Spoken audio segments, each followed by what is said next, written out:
dirigeant d'un pays de l'Union européenne et le premier chef d'État d'une puissance occidentale à se rendre à Damas.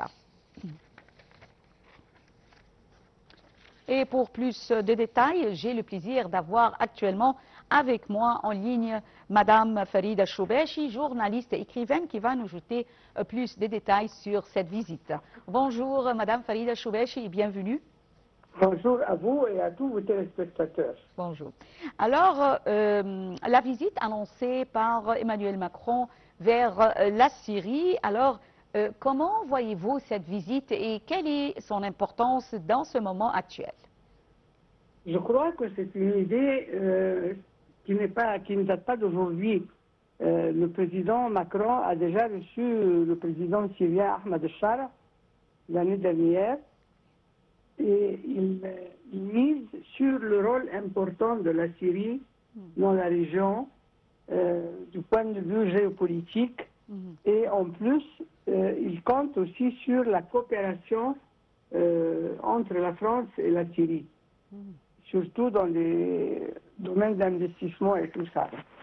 Et c'est un pas, à mon avis, qui n'est pas du tout mal. Au contraire, c'est bien. C'est-à-dire que il y a l'idée de l'entraide et la coopération entre les pays, c'est mieux que les guerres et les confrontations et tout ça. Et ça, je crois que c'est l'idée de M. Macron. Oui, est-ce que vous voyez que ça sera une politique française au Moyen-Orient, ou plutôt on peut dire que c'est le début d'une nouvelle politique française? C'est le début d'une nouvelle politique française, mais c'est aussi un début de la politique européenne. Parce que la France compte aussi sur la coopération de l'Union européenne avec la Syrie. C'est-à-dire, il considère que le président Al-Shara, au lieu de l'isoler et de l'ignorer, qu'on le fasse travailler, qu'on le fasse agir pour le bien de la région. Et déjà, nous savons que le président américain, Donald Trump, va recevoir M.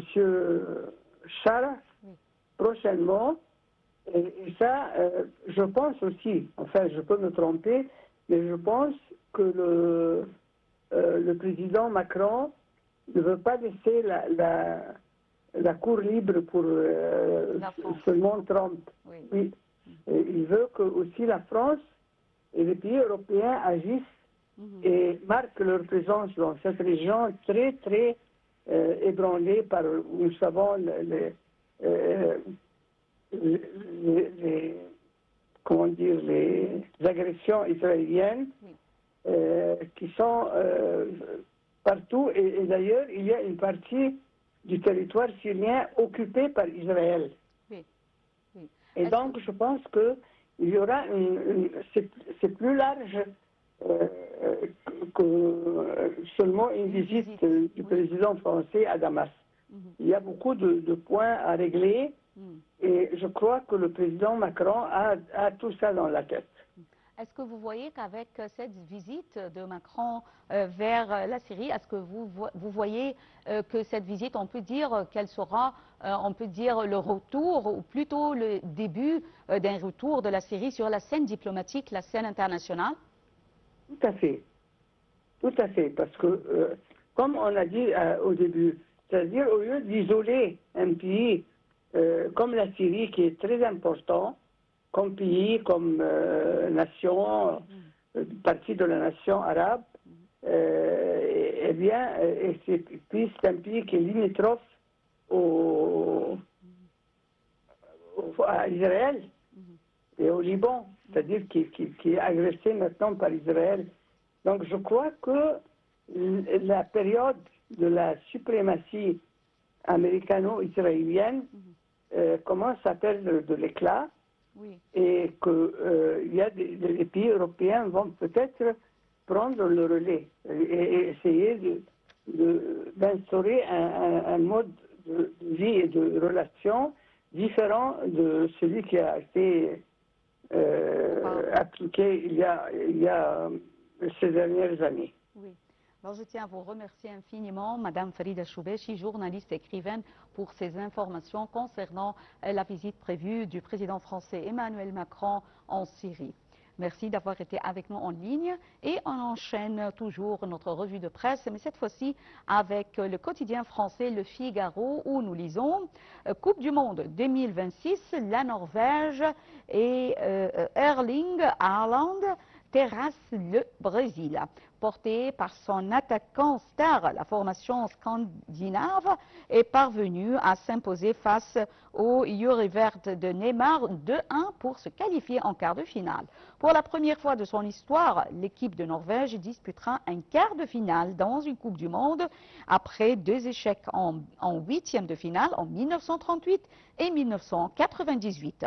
Ce dimanche, entre un gardien sur un nuage et un buteur, Erling Haaland, toujours aussi clinique, les Scandinaves ont fini par écrever le Brésil, battu 2-1 et éliminé pour la première fois avant les quarts de finale depuis 1990.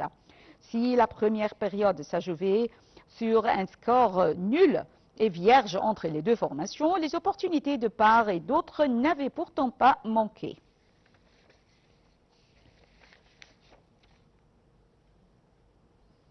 Et on enchaîne avec cette nouvelle qui a été mentionnée à El Ahram Hebdo.